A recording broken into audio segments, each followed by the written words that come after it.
বাজে এখন 4:50 মতন, 4:30 থেকেই উঠে পড়েছি। 4:45 বেজেই গেছে। এই যে গোবর জলের ছড়া দেওয়া হবে।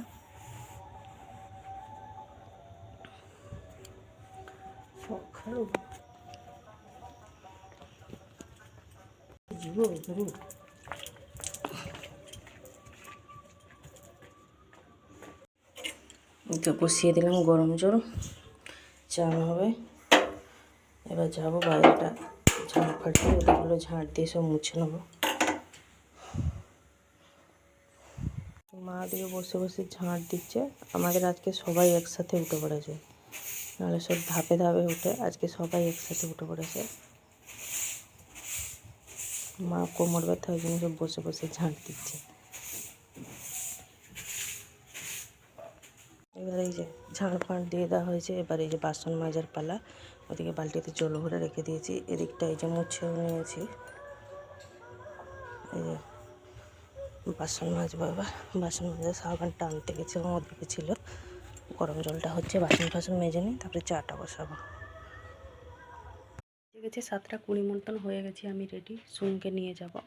আজকে ওর অঙ্ক পড়া আছে, সপ্তাহে 2 দিন, তো মঙ্গলবার আর বৃহস্পতিবার। এখন তো শীতের দিন না, নাহলে সারের টাইম হচ্ছে 7:45 থেকে 9:45। যেহেতু এখন শীতের সকাল, 7:45 হয়ে ওঠে না, বাচ্চারা যেতে যেতে প্রায় 7:30 মতন বেজে যায়। এদিকে সুনোর এই যে নিয়ে নিয়েছি হাত মোজা, ওকে পরিয়ে দেবো। এখন যাবো আমরা এখন সাইকেলে। সুনুকে দিয়ে চলে এসেছি আমি, এদিকে সোজা চলে এসেছি রান্নাঘরে। মা এই যে মশলা বের করে দিয়ে গেছে, জিরে আর আদাটা বাটবো এখন।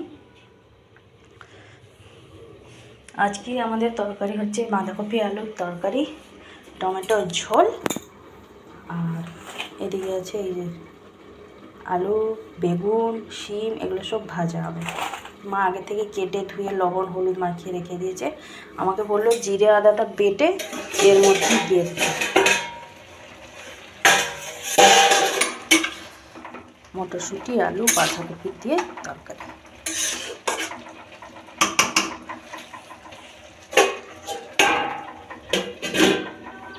একটুখানি ভাপিয়ে জলটা বের করে নিলাম বাঁধাকপির থেকে। এই যে কড়াইটা আবার বসিয়ে দিয়েছি ধুয়ে, জিরে আদাটা ভালোভাবে বেটে নিয়ে এসেছি।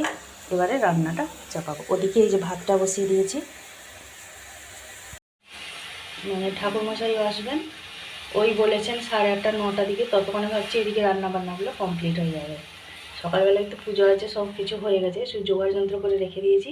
শুধু মানে কাপড়টা ছেড়ে নেবো, যেহেতু রান্নাবান্না করছি, কী করবো আর। তারপরে কাপড়টা ছেড়ে নিয়ে আবার ঠাকুরতলায় যাবো। চলুন তাহলে এদিকে ঝটপটে রান্নাটা করে নিই, ওদিকে আবার সুনিকেও আনতে যেতে হবে। ভাতটা বসি, এই বড়ো হাঁড়িটাতে বসালাম জানেন তো, ছোটো হাঁড়িটাতে বড্ড সেই চাপ মতন হয়ে যাচ্ছিলো, সেই জন্য একটু বড়ো হাঁড়িটাতে বসানো হলো ভাতটা। আবার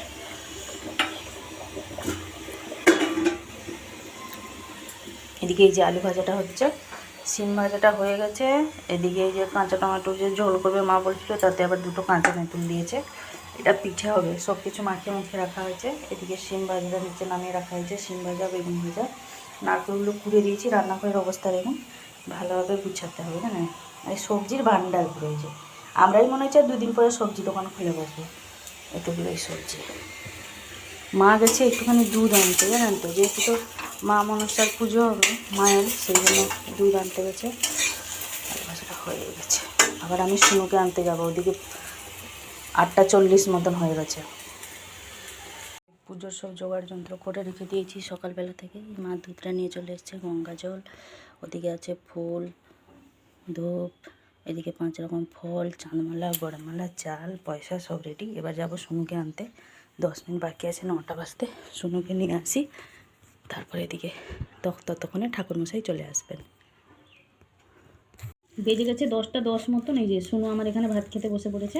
আমাকে বললো মা তুমি তরকারিতে কিচ্ছু তরকারি দেবে, মানে ভাতে কিছু তরকারি দেবে না, আর একটু দাও না, টমেটোর ঝোল আর একটু দেবো। আচ্ছা, বেশি করে দেবে। বেগুন ভাজা, আলু ভাজা, শিম ভাজা, বাঁধাকপি তরকারি সুনু খাবে না, ওকে আর একটু টমেটোর ঝোল দিয়ে দিই। এটা একটুখানি দিই ভাতে, না তাহলে আমরা 2টো খাবো, মা আর আমি খাবো। কী খিদে পেয়ে গেছে, এই মাত্র পুজো শেষ হলো জানেন। শুধু মায়ের পুজোটা দেওয়া হবে বলে সকাল থেকে মানে সেই উপসে কী খিদে পেয়ে গেছে। এখন আমরাও দুটো খেয়ে নেবো।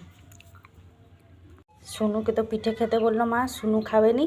মা এখানে এই যে রোদে বসে আছে, পিঠে করছিল, এখন আমরা খাবো।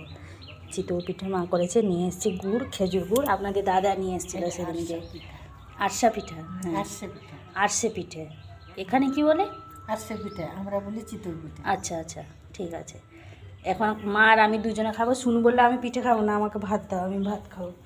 এইদিকে খাচ্ছে। কেমন হয়েছে মা তরকারি? ভালো। আচ্ছা, খিদে পেলে সবই ভালো লাগে।